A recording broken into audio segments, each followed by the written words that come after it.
My guest today is one of those people who appears on lists, power lists of people who are influential and doing great things. He funds Black Britons going to university. And no, I'm not talking about Stormzy. I'm talking about somebody who you may not have heard of. His name is Ric Lewis. He's an investment fund manager.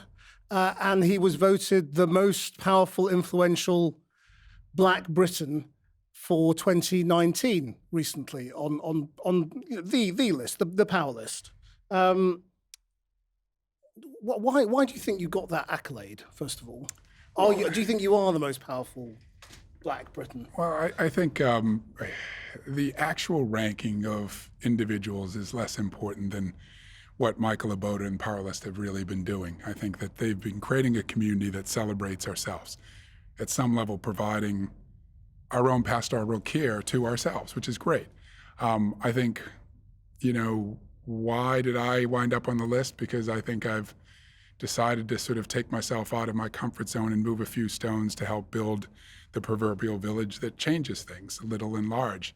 And I think over time, some of that's become a little bit more known. And I think when you have that effect on young people and those young people are growing up to make waves of their own, then you get noticed. So, to some extent, a product of the reflected glory. If I can speak bluntly, our community hasn't done as well as other communities. We haven't bonded together to trust each other with our livelihoods, with our resources, to go and make change as well as other ethnic communities have. And so I'm really proud to see us be doing it here. And help each other. And help each other. The way other ethnic minorities often do. Exactly right. I talked, and I have talked plenty of times about creating geometric change, like 1 and 1 getting together, not to create 2, but 3, 3 plus 3 equaling 10, 10 plus 10 equaling 100. That's not bad maths. That's a vision. That's a belief. And I think that we don't do it as well as some others. I mean, I've been, I was at, and I want to be careful about how I said this, I was at a function of another ethnic community that gets together on a regular basis to support each other. And it was a big dinner, and there were about 300 people in the room. And a gentleman was up talking, and the two people that were sitting next to me actually said, "God, this guy's a windbag. We really don't even like him." A couple minutes later, he asked for an appeal for the room to support something in the community, and in about 15 minutes, they raised £3 million. And I turned to one of the guys and said, "You don't even like the guy. Like, why did you give him money?" He said, "Because I don't have to like him to like his idea or to know how important it is to our community. I'd like to see our community do more of that. We're doing some of it now, but I think we can do even more." Well, I mean, look, the first thing, there's a lot there I want to come back to, but the first thing people are going to notice if they're listening to this or if they're watching this is he doesn't sound British. Right. So tell us where you're from and what. Yeah. I grew up just outside of Boston. I'm American, and my accent probably is a pretty good cue to that. I came over here about 20 years ago. I want to say, related to our last question, I've seen the face of philanthropy and community involvement change or collective consciousness change. When I first got here in this country, I would go to fundraisers because I've been doing the work I've been doing in the community at the nexus of education and under-resourced children for a long time, programs in the States. And I wanted to do the same thing when I moved here 20 years ago. But the fundraisers I went to when I first got here were all about animals or lifeboats. Truly. Great organizations, and I would say... They are British obsessions. They are, perhaps so. And I would say, "But what about the children?" And people would say, "Dear, they're in boarding school." And I would say, no, what about the poorer children, the under-resourced children? They said, "Well, we really don't know them." Now, I'm being a little facetious, but the conversation has changed, about skills, about aspiration, about achievement, and people helping each other. And I think that's been a really positive change. I witnessed and was a product of that change in the U.S. And so to come here and see that evolution and to be able to play a part in it has been pretty meaningful to me. In what way? What was your childhood like? What kind of family did you come from? Middle-class family. My father, a firefighter, my mom, a clerk in the telephone company. Good, hardworking folks that showed me the power of hard work. I'm a product of the post-civil rights 1960s USA, where despite the prejudices and imbalances of the prior time and me suffering some along the way, too, I also saw, I had an appreciation for how hard my family had to work to bootstrap itself. But my family, my parents in particular, were hardworking and generous. And one of the things that I think is most meaningful to me is that as I started to explore new things that changed what I call my aspiration bubble, they were supportive of it. My work in the community, sometimes I see parents who struggle as their children are becoming more classically educated than they are, or experiencing more things than they are, or traveling more than. And my parents were great. They didn't always understand what I was getting into or the worlds that I was traveling into, but they always encouraged me to do more. So that was my background. Were you always the bright boy? Were you the bright kid in the class? I was always one of the bright boys in the class, but you only come to know that over time, and that's part of my story. And it's part of what feeds my work about talking about aspiration and aspiration bubble. So I grew up in a predominantly white community. My family was one of the few sort of minority families in my community. Why was that? It's just where we were growing up, where we were located. As I said, my dad was one of the first sort of black men on the fire department in that community. I was a very good student. I was president of my class. No one kind of told me that I was different, or I didn't understand in the way. I mean, certainly I suffered small prejudices, but there was something curious about me that thought, like, well, why wouldn't I do this? And I had a moment that really feeds a lot of the work I do.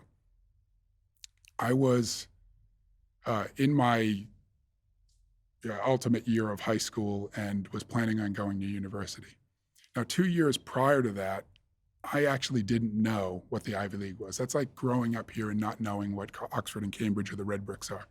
I went to the school library and actually looked up what the Ivy League was.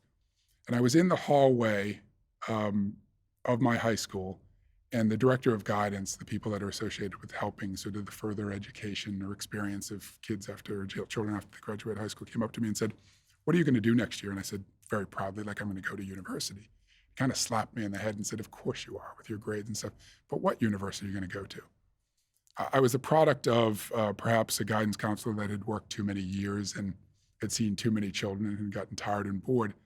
And he had me applying to schools that, in retrospect, were well below my potential. So the head of guidance said, "Look, here's a permission slip. Go get this signed by your parents." And the next week, he took me to a college fair in Boston at Northeastern University and walked me table to table to some of the best universities in the States.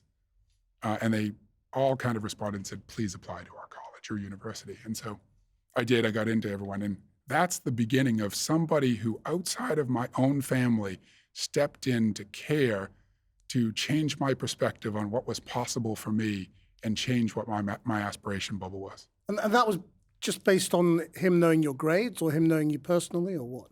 Him knowing me personally by far. I mean, he was head of guidance for the city, so he knew I was class president. He had interacted with the student council. He knew my grades, so he knew I had potential there. So he took the time to connect those moments that changed drastically my vector in life. I don't mean that I wouldn't have had a very good life, but it would nowhere have been the life that I have right now. So you ended up going to Dartmouth, which is an extremely exclusive university in the United States, one of the smallest universities in that sort of elite crowd. I mean, as soon as you're there, you're sort of on the road to success, aren't you?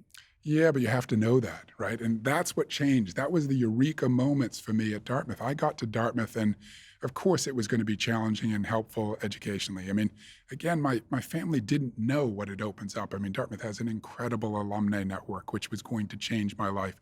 It is one of the best colleges or universities in the States, which was going to change my life, but I didn't have an awareness of this. What changed for me at Dartmouth is my idea of understanding my own potential. When we look at the children we work with, there are 5 critical ingredients, I think, that really take you from changing from potential to the path to greatness. The first is experience, getting outside of the realm of your own experience so that you can say, hey, this is something I'm interested in. The second one is aspiration, starting to think like, actually, I want to be in this movie. The third is believing that you deserve to be in the movie. The fourth, resources, and the fifth, support, care and feeding and pastoral support, et cetera. But for me at Dartmouth, I got there and, my roommates were accomplished or their families were accomplished. One of my roommates, and buddies, his father and grandfather both went to Dartmouth, and they were CEOs on Wall Street, et cetera.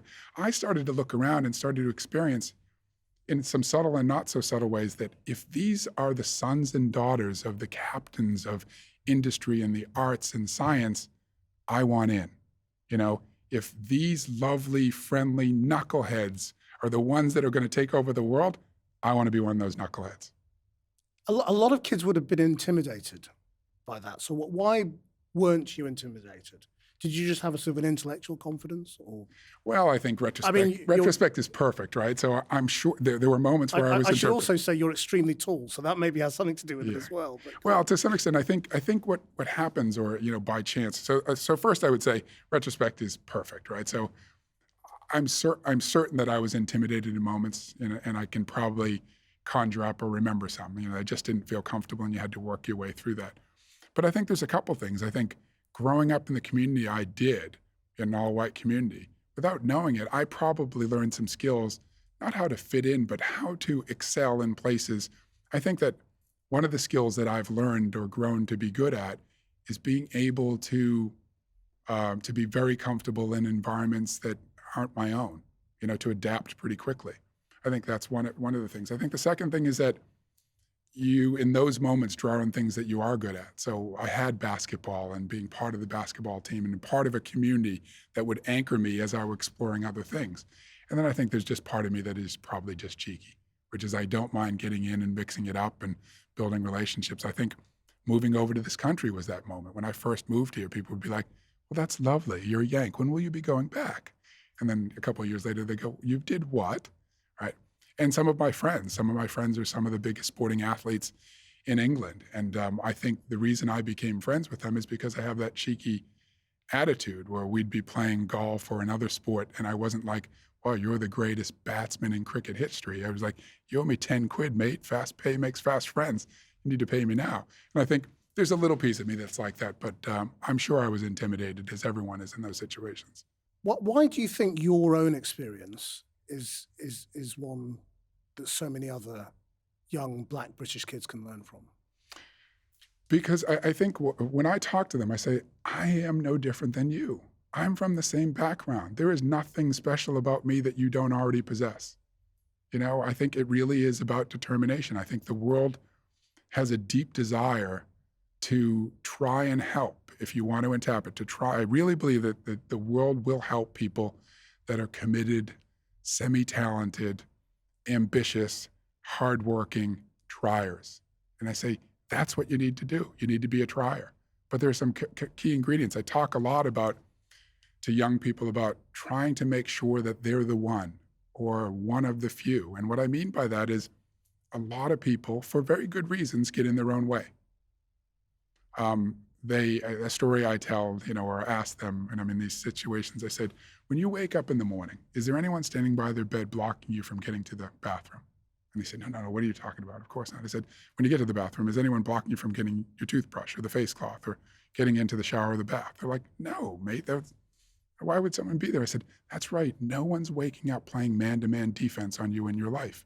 Most of the time, it's you, fear, lack of motivation that's causing you not to move forward. If you know that the world will help you if you're one of those good, well-intentioned, committed triers, why wouldn't you do everything, in your capacity to make sure you're one of the few people that people want to help? We have this saying in my foundation and the work we do, unlimited love, limited time, which means that we've got love and respect and care for everyone, but the world forces you to ration your time, your energy, your resources. So we, all of us, have to make sure that we put ourselves to be one of the few that people want to help and get the reflected reward and glory of helping, because that's the path to moving forward. I mean, we skipped a huge chunk of your life, the bit where you became hugely successful and very wealthy. I mean, what should we say about that? That plays into this story of success and what people can learn from it. I think as I was saying before, I think I'm a trier. I think I moved myself. I mean, the fact that I had a successful or emerging career in the U.S. and moved myself over here to start a new business. I mean, those are the things that that's taking a risk. And I think there are moments where you take a risk that can be well rewarded. I think that I'm sure I've always been a hard trier. I think that I don't think I have more special creativity than somebody else. And I think that's what people should take from it. Is there a sort of a political vision underlying it, though? I mean, because you're sort of, in a way, you sound like sort of quite the traditional successful capitalist who then becomes a philanthropist and wants to help people and give some of your money away to help the less fortunate. Is it as straightforward as that, or is? I don't know. I don't think I'm more special than anyone else, but I do have this feeling that I've always traveled with. It comes from my family. I mean, first, I think I have a deep appreciation for the struggles of the people before me that made me possible. I mean, I don't know if that's different from other people, but I know I carry that with me. I can see what my parents sacrificed. I know what my grandmother did. My grandmother sat me down early in my life. I've told this story before. And she said, it takes a village to build greatness, to build a single point of greatness. And I've made a sacrifice to move some stones to help you and your brothers, your cousins, your parents. And so go build me a village. So I've always been imbued with this notion of like, look, I was given something and I need to give back. So there's that part. The second part is I also have a deep appreciation that the time is now. I mean, we can complain about what's going on. There's prejudice, there's talk about racism. There's plenty of problems in today's world.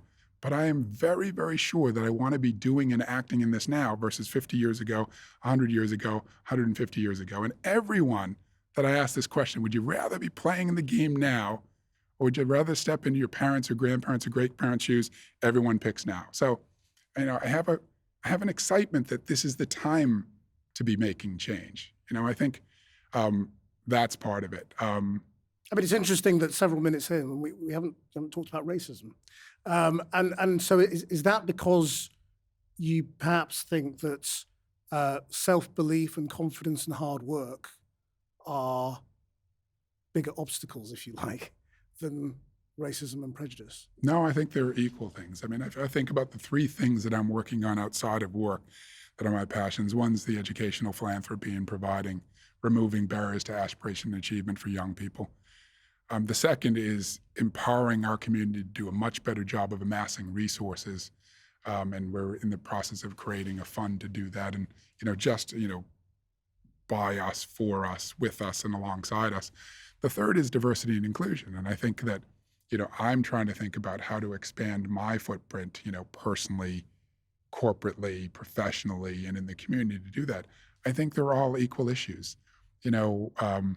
Part of what informs me when I was a kid, another story when I was a kid, is watching cartoons with my brothers. And I don't know how much it was on air here, but there's a cartoon, The Flintstones, yeah, sure. Prehistoric, right?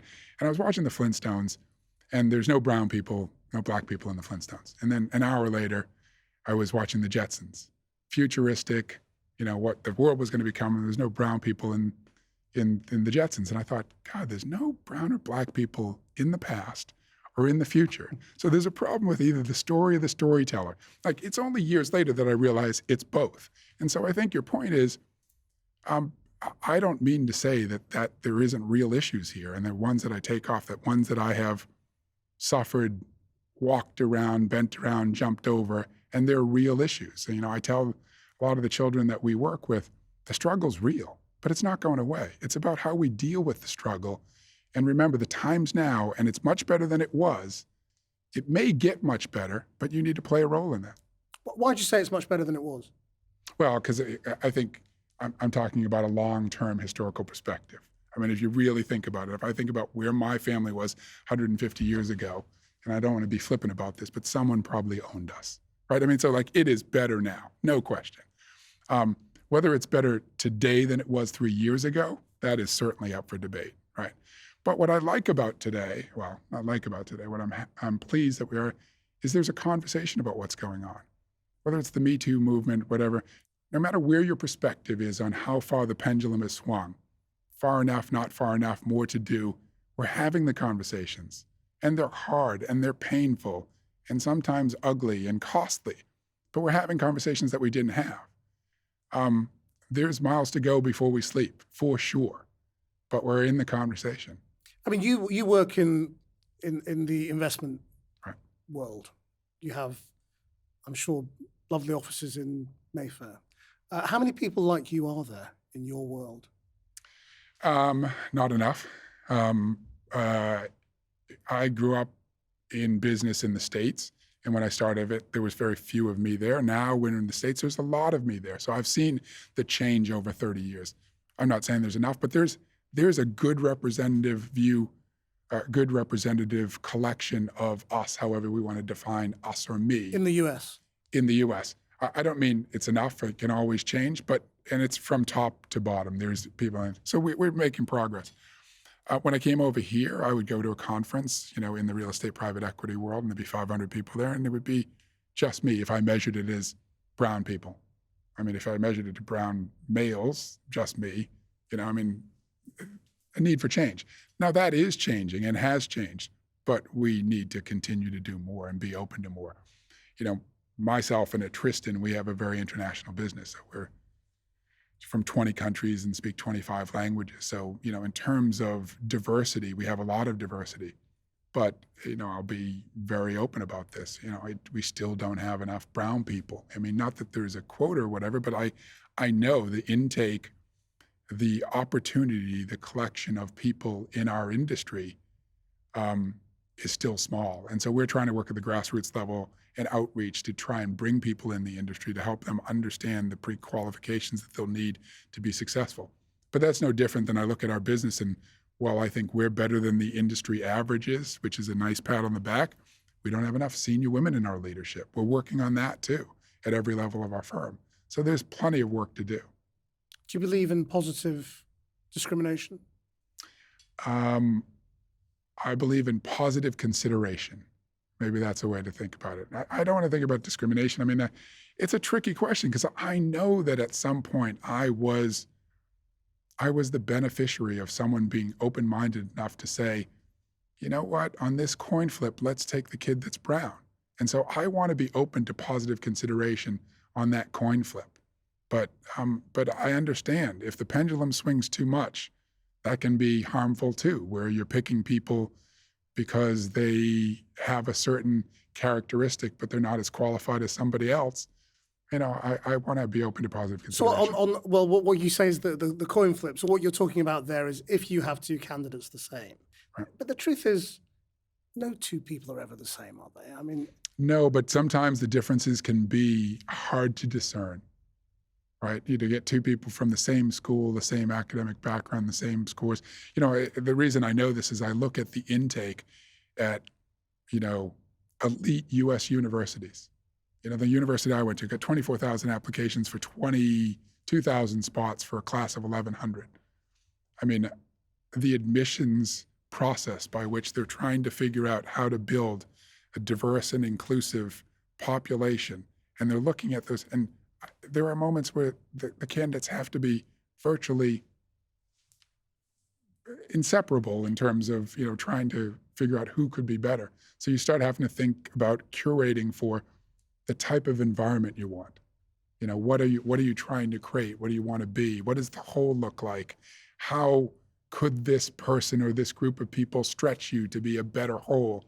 And that's part of the coin flip, I think. Why have you decided that the best way to help young people is to help them get into elite universities? I haven't. It's just one of the ways. And it's one of the ways that, if you go back to what I was saying about my grandmother saying, go build a village, and knowing that, if you can start to move some stones as part of the village, I'm just moving the stones that I'm comfortable and knowledgeable about. Because that's what happened to you, basically. Is that what? Yeah, I mean? so I have the personal experience of knowing it works. I now have the personal experience and professional experience of seeing it work in the community as I've been doing it, and it's my familiarity. As I was thinking about coming on today, I was thinking, what is the one thing that I would want to be different if I could pick one thing of ways to change the world? The notion that I come up with is, if I could get one wish, it would be that everybody moved out of their realm of personal experience, their family environment, and figured out what one stone that do they want to be responsible for moving. I mean, I have great friends that have been so supportive of the initiatives that I have embarked upon, financially and otherwise, but they sometimes can rationalize how busy they are to not figure out what they'll personally get involved in. And if I could get 5 minutes to 5 days of everybody's time to figure out little or large, professional or personal, those things that they would do to move their one stone, we would attack and solve a lot of life's problems. And so what is your stone? I think my stone is removing the barriers to aspiration and achievement for talented people. I feel like not only is that helping in education and creating a better, more thoughtful community, but it's also building an army of people that want to make change. All of the people I've helped now, maybe because we're charming or maybe because they're so thankful, but I know they're imbued with a responsibility that I got imbued in me by my grandmother. If I ask them, will you help out with this? Will you pay it forward? Will you get involved? To a person, every young man and young woman is saying, yes, absolutely. So you're paying their tuition fees? I'm paying part of the tuition fees. What we do is basically close the gap between what they can afford and what they want to do. And that's why I've said, sometimes I have that eureka moment that feels like, like I'm playing Black Santa, like I'm sitting around and, I have the emotional moment where someone's telling you their life story and how close they are to achieving their dream, and you're closing the gap. I mean, who would have thought that I'd get to play a role in that? Or, when I say me, I mean me, my friends, my colleagues, the other people that work in the foundation, my family. But how big a gap do you think that cost of tuition fees is? I mean, how big a hurdle is it It's for huge. the kinds of people you're talking about? Because, as you know, politicians in this country say, look, we have a system for paying for this. You take a student loan, you repay it over a long period of time. If you don't earn the money back, you don't have to pay the money back. It's charged over, it's never going to cost you a huge amount of the money you're earning. What's the problem? Yeah, on paper, that looks like, it solves the problem. But in reality, when I hear the stories and they go, look, I've worked, 10 extra hours. I'm doing all the work. We've got all the money from my parents. I've taken out the loans that are available to me, and I can't afford it. Or I can afford tuition, but I can't afford any of the other things that are going to make me a successful student. I can't afford a tutor. I can't afford to be part of the clubs where I'm going to build the networks that will help me be the best physicist or best business person, whatever. So it's those soft issues. And I'm looking at the big problem, or we're looking at the bigger problem and saying, what helps you be among the people or potentially among the people that put you in the place that you will be at the table for that coin flip that we talked about earlier. So do you think if government could do one thing to help the younger generation, it would be to return to an era of free university education? So, this is controversial, right? Because I have the experience of the U.S. version, but if government could do one thing, they would make philanthropy better tax advantage. The gift aid process is helpful. It is, there's a top up for what everyone gives, but you don't get the emotional satisfaction that you do in the U.S. In the U.S., and I'm not saying the U.S. is a perfect system, but when you make a contribution, it is directly deductible from your tax liability. And so people are motivated to figure out okay, if I don't think the government's doing a great job at redistributing these things to things I care about, I can do it myself, and it comes off my taxes. When people give something to a charity or initiative here and it's topped up by gift aid, it is really helpful. I get an extra 25% on whatever anyone gives, but they don't feel the emotional connection to the end user or the initiative. So if there was one change that would help, that tax policy would change. I could think about 50 other things, but just that one would help change the face of philanthropy and grassroots giving and initiatives Well, across that the would country. certainly encourage more people like you. What I was putting to you is, should everybody just get free university education? We used to. We stopped a few years ago. Yeah. Should we go back to it? Controversial question, but I would say no. I would say that I think that everyone should be afforded or have the ability to afford an education, but I don't think, my personal view is that it should ever be completely free, because when you pay for something, you care about it. So whether it's only a little bit, every one of the situations that we fund in our foundation, I have satisfied, or we have satisfied ourselves that they are putting in a meaningful contribution that really means that their parent or parents are paying attention to how they do. How do you choose them? How do you find a deserving person? Every which and way. undeserving? So first we solicit applications. And so anyone listening out there, if you find good students that are looking to close the gap on something, they're talented, committed, they should look at the Black Heart Foundation and our website. So we get a lot of intake through there. The number of initiatives that I'm involved in either on the board or mentoring. We spread the word. And what we've done over the years is we've gotten a bigger funnel of potential intake. But it's never enough. I want to find people, to some extent, we're still a drop in the bucket. We've funded 22 scholars. We just decided this week to go to 25. My goal is to get that to 50 to 100 and 200. And we've just started to build some partnerships where that looks like it is potentially going to happen. So to some extent— Other philanthropists, you mean? And organizations. Right. I think what happens is that we've had a long track record or medium-long track record of success. Some other people are saying, well, this is something I should get involved in. I mean, there's a bar to jump over where you go from being something that's interesting and grassroots to an accepted, well-known, high-caliber charity.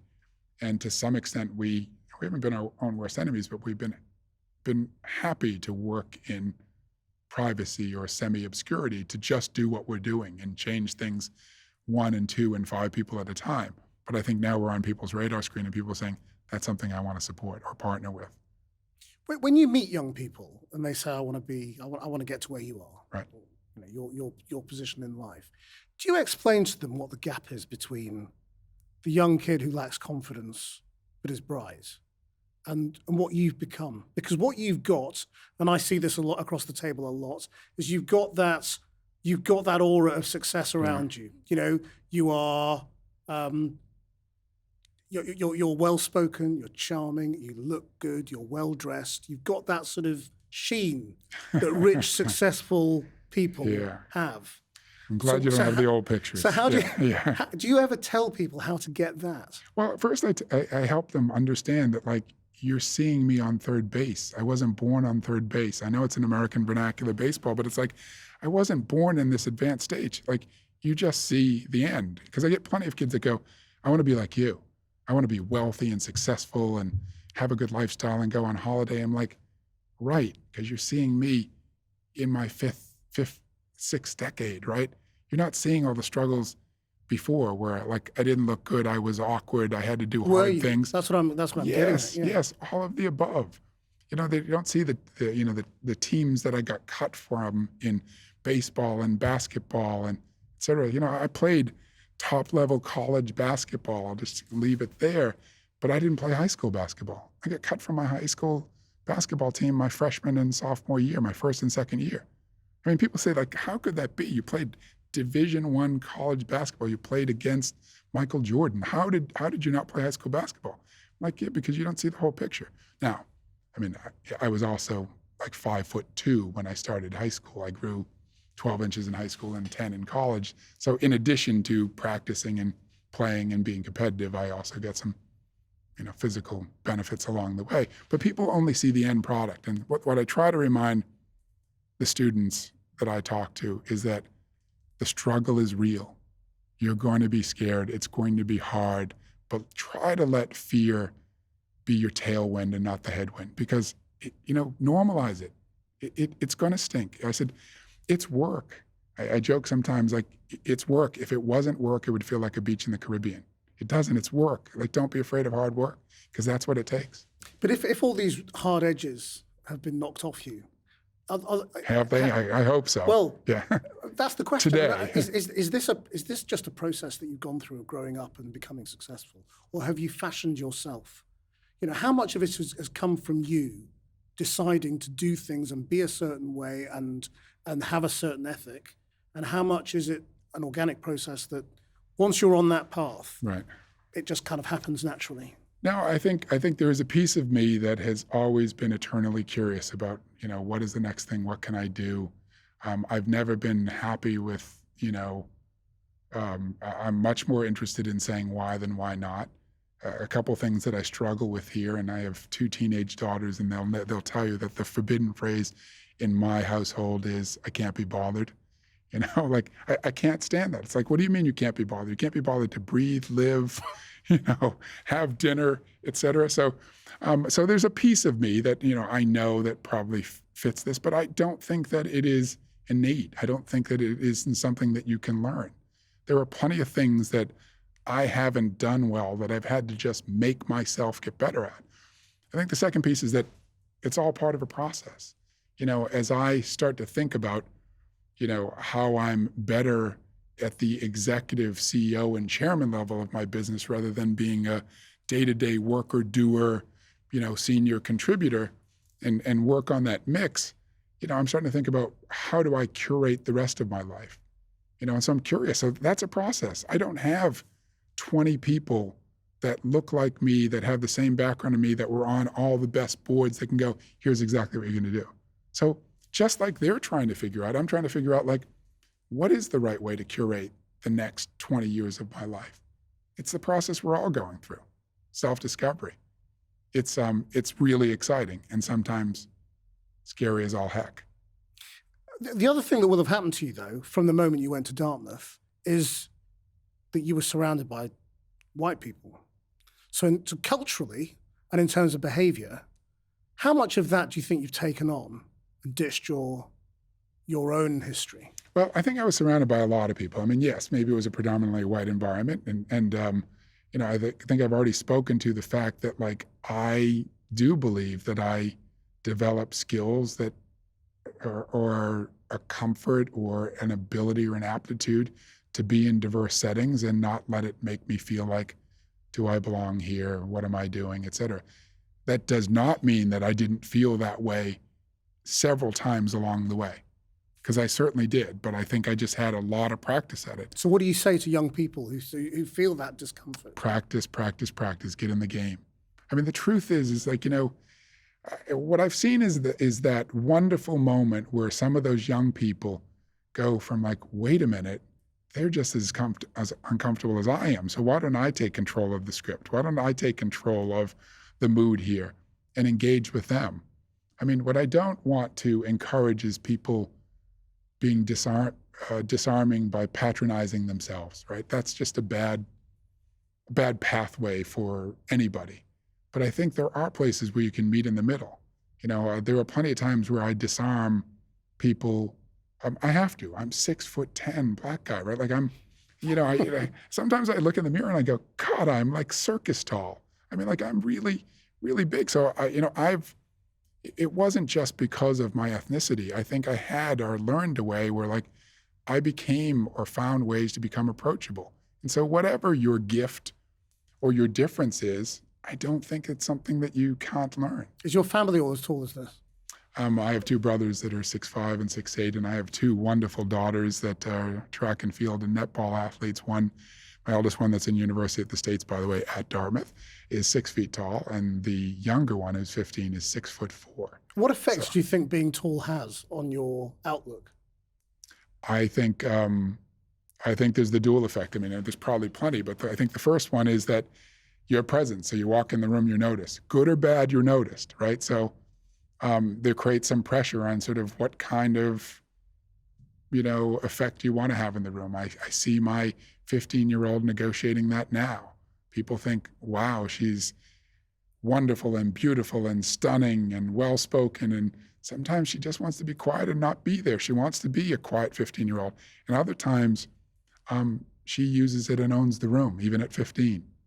So I think there's both of those. And I think my elder daughter that has a slightly different, perhaps slightly more introverted personality has had to decide for herself, like, how do I want to approach the room? And I think, but it provides an opportunity, perhaps some hardship, but an opportunity as well. How many people like you now are doing the same sorts of things? When you talk to your friends about what you're doing, how many of them say, "Oh, I'll give you some money for that"? Well, I think the bigger question is, because the foundation, in addition to funding Black Heart Scholars, which we provide bursaries to, we also provide funding to organizations and initiatives that help provide the support to people like the scholars. And there's a great many people in this country that are doing it. I mean, I get a number of solicitations at the grassroots level, local, regional, et cetera. There's a lot of people. There's a big army of people that are trying to do good out there, and I'm really encouraged by that. Among friends and colleagues, I would say, not enough. And I'm going to be controversial and call some of my friends out. They've been great. When I ask them to answer the call and join me, to be in an event, to look after somebody, to counsel somebody, they're there. Do enough of them find the time to do something on their own? I'm still surprised by how few people do that. that some people ask me sometimes, how do you find the time to do all the stuff you do? And I think, how do you not find the time to do a little something more? And I know that's a little bit obnoxious, but I see people that are really talented that, for whatever reasons, feel like they're doing enough between what they do at work, taking care of their family, and the other things. It might be their extended family. I think there's room for more. So that's where I'll be an adjutant or militant. I mean, that's a big social phenomenon, really, isn't it? It is a big social. That's happened over a long period of time. Right. Yeah, I think it is. I mean, do you think you can turn it around? I don't think I could turn it around now, but I think I can be an agent of change. I can help move some stones, and once in a while drop a stone or two on someone's foot. Why do you think it's happening? I mean, are we those people you're talking about? I don't mean your friends. I just mean that type of person who could do more. Do you think we're just more selfish? No, I think there's a lot of phenomena in effect there. I think one of the reasons that motivated a lot of people towards charity and philanthropy was started from the family.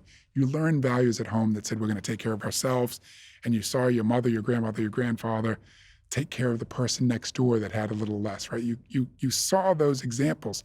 I think family and the notion of family and the definition of family has fractured over time, so that's just changed. I think that's one of the things. I think the second thing is, and this is one that we'll just have to adapt to. The world is sped up.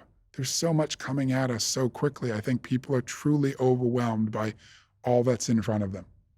You used to have time to think. It was slow news. You could read a newspaper. You could sit back, reflect. But now you get all of that in your handheld in a matter of seconds. You have to react to it. You have to have an opinion at it. You have teenage daughters that are coming to you that have an opinion on it that you have to negotiate. Everyone's in every conversation. And I think there's a big part of our population that's just going, I'm just trying to survive, right? But we're going to have to adapt because the world's not going to slow down. So you're British and American. I am. You're watching Brexit and division on one side of the Atlantic and Trump and all of that on the other. Yeah. Which do you find the most troublesome? That is a tremendous question.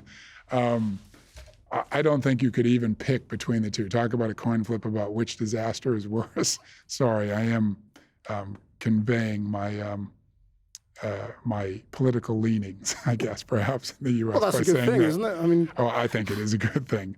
I'll speak to the local one. I think this isn't our finest hour in the UK. I think Brexit, no matter what your opinion is, I think was an emotionally charged decision towards a divorce that neither side can afford.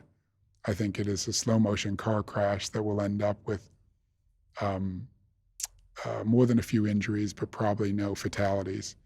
And I think over some period of time, and not one I'm willing to predict because I don't know and I don't have the crystal ball, but I think we're going to wind up not too far from where we started, in some kind of uncomfortable separation in which both sides, both parents declare some level of victory, and we have visitation rights, relations, et cetera, that seem a lot like where we started, but at a tremendous cost. As an investment manager, do you hold people's pensions in your so we have hands? corporate pensions and individual investors, wealthy families, et cetera, yes. Do you think they will suffer?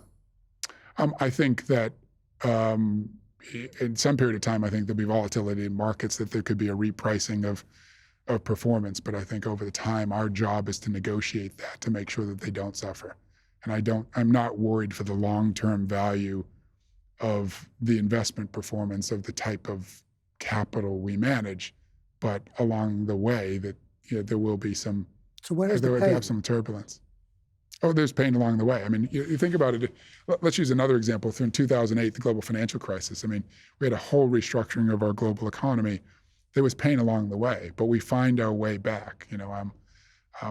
I jokingly say to my team all the time, let's put aside the Armageddon moment, because I really do believe that 100% the end of the world will take care of ourselves. We don't have to worry about the end of the world. It will take care of itself. So let's figure out what we do if it's not the end of the world. And I have great faith that it won't be pretty. It won't be with interim costs, but we're going to find a way to muddle through. And I've seen that. If you look at it, the European Union, if you listen to Fox News, it should have been dead 15 times over the last 20 years. It's funny, but it didn't slough off into the Mediterranean. Greece is still here. Cyprus is still here. Italy, Spain, Ireland. I don't mean that their economic picture is always as comfortable as we want, but it hasn't changed. We're finding a way to muddle through to make it work. And I think, we will. And do you think what you're trying to do with your philanthropy and encouraging young black kids, is it easier or harder right now in the environment in which we find ourselves of tension and argument over position and immigration and wealth and elites and all of those things? So I want to correct one thing because I want to make it clear. So we are trying to help young black kids, but it's not just black kids. It's really it's under-resourced kids. I mean, it doesn't matter what your ethnicity is. If you've got a gap between your potential and what you can afford, then we want to help. It is. I don't know that it's harder. I think it is more needed. I think I think at some level the world is open to helping more people in a greater fashion than it has been at any other time in history. I mean, that's my belief at the times now. I think on the other hand, the world is fast moving and hard to figure out. And so you're a young person and you're thinking like, how do I do this? The opportunity or time to figure it out is this short. Like, you don't have a long time to figure it out. And then once you figure it out, you don't have a long time to amass the resources to get you there and help you keep you there. So I think at some level, it's easier to help people because they're going, I figured out the first two pieces, but I can't figure out the last piece. And that's what we're trying to specialize in, is providing the resources, financial and otherwise, encouragement, pastoral care, support for people to be able to do that, along with a lot of other organizations. You've given me two concrete ways of changing the world. One was about tax and philanthropy. Right. The other was about everyone moving a stone. Yeah. I like to ask people if they have one that they know is really, really controversial and hard to deliver. Do you have a sort of a secret one? If I could really take over, this is what I would do. No, I don't think I do. I think I have the humility that, those two right there are pretty big. If I could get more people involved, I think we would, I'm going to be careful about how many metaphors I use here, but, I think we could create a wave that would be pretty significant. And I think the areas that focus on education, economic empowerment, and using our resources better, and diversity and inclusion, making sure that we don't have the Jetsons Flintstones moment for whatever population a person is, I think those are pretty darn huge. I'm pretty comfortable that those are big enough to get stuck into for a very long time. Do you want to be more evangelical about it personally? I mean, what's striking is that, here you are, a rarity in your own industry, very successful, voted or sort of decided as the number one guy on the Powerlist for this year. Yet, in truth, your profile is quite low. If you Google your name, if you Google people in comparable positions, you will quite often get a lot of newspaper articles about them. Google you and you don't. Yeah. It's quite specialized. Is that a deliberate thing on your part, or is that? Do you think that it's deliberate? And I haven't been seeking, popularity to get the work done. I think there's two things. Is that I said to Michael Abode and the Powerlist people, this is great. It feels like at some level a Lifetime Achievement Award, but I'm not done. We're just getting started. I think what we did with Tristan and then our predecessor company with my partners, Krishnan Global Partners, is we're happy to sneak up on you. I want to just do the work.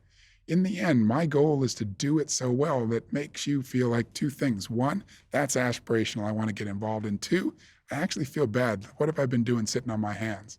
So I think that's a little bit of the attitude with which we approach this. But what I'm also learning is that with the notoriety and the popularity of the Powerlist, and perhaps the seniority or semi-authority that comes with my age and level of accomplishment, I can have a multiplicative or geometric effect on some of the things I'm doing by getting the story out. So I want to try to strike the fine balance between not pandering to telling the story, but doing the work, but telling enough of the story where people go, if I only knew about this, we could have provided this much more help. And I think we're starting to be on the path to that now. Well, thank you very much indeed for coming in today and sharing your ways to change the world. Thank you very much.